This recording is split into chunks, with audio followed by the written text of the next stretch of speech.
Greetings and welcome. We find ourselves today confronted with a manifestation of human behavior that, while seemingly pervasive, often remains shrouded in shadow: workplace bullying.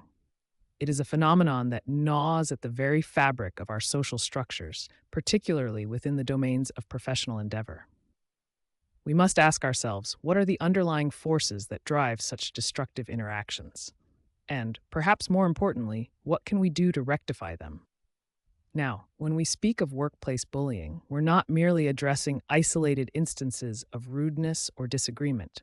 We're talking about a sustained pattern of hostile behavior, a systematic campaign often designed to undermine an individual's sense of worth, their competence, their very capacity to exist within their professional domain.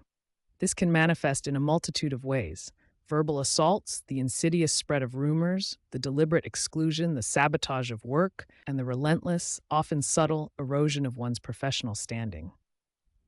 To understand this, we must delve into the psychological landscape.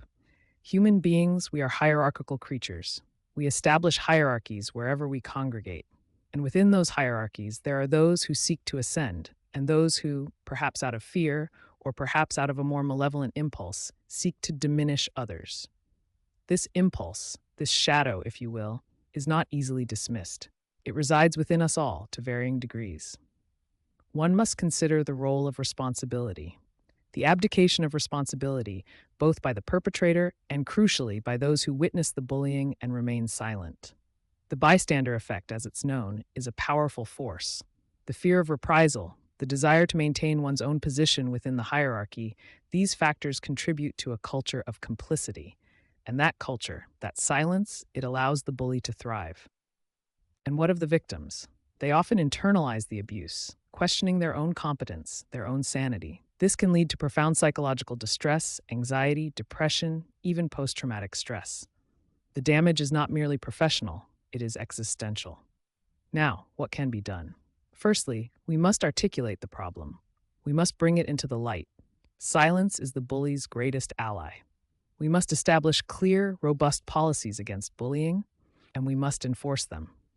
This is not a matter of political correctness. It is a matter of basic human decency.